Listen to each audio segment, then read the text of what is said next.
Afternoon. This video documentation is a really brief overview of the wiring relay system for the angelized for the E46 chassis and any of the variant lines that uses somewhat of a relay system for the LED rings. Just want to let you know that I have a relay system kind of laid on the table.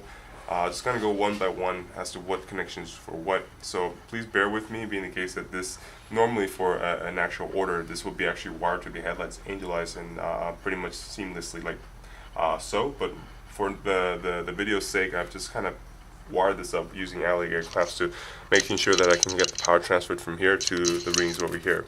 So disregard this because this would be kind of directly to the headlight, and the opposite end would actually go to the other headlight side. So kind of disregard this for the time being, but I'm mainly going to be focusing on the rest of the connections for the relay system. So again, on the relay system, you got two trigger wires, one primary and the other one being the secondary. The trigger wires are identified by the thinner red wires with white stripes. You'll see two of them right here. So right off the bat, you'll see one shorter trigger wire. You'll see a longer trigger wire stemming from the relay itself. So the trigger wire that's stemming from the relay itself, this will be actually identified as the secondary optional trigger wire. Whereas the shorter trigger wire that's stemming from midway of the relay will be the primary trigger wire. The primary trigger wire is what you're going to be tapping within either your ignition wire or any power source to activate the relay for the angelized to work. Whereas the secondary trigger wire, this is strictly optional. This is mainly for your interior lights, the footwell lighting, to be tapped so that the angelized can fade in and fade out should you have that feature. Some of the older chassis like the E38 7 Series might not have it, but the E46 does. So this is again optional if you choose to have that function happening with the angelized or not. So the two trigger wires kind of settled. We're moving down to the easier connections, which is going to be your battery hook, which is a positive wire, which is the red wire with a fuse on it, and also the negative grounding hook. Sometimes if the whole relay system doesn't work, you want to check your grounding wire to make sure that's properly grounded. So I have everything secured in terms of all the power wirings. So I'm going to go ahead and boot up the 12-volt power supply.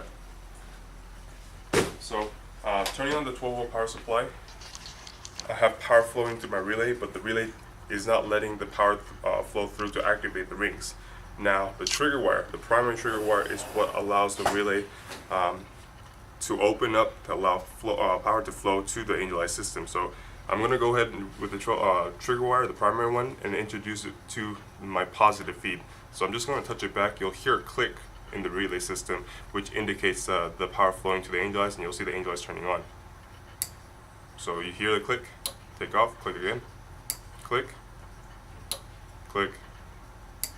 So this is indicative of the relay system allowing power to flow through.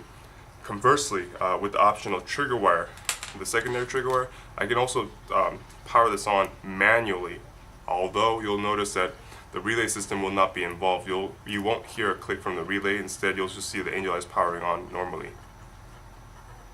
So again, this is not what you want to be tapping to your ignition wire. Meaning the case that if this is introduced to the ignition wire, it might have the angelized behaving a bit strangely. So you want to go ahead and tap the primary trigger wire to your ignition wire or any other primary source that you want the angelized to activate with. So again, the shorter wire is the primary.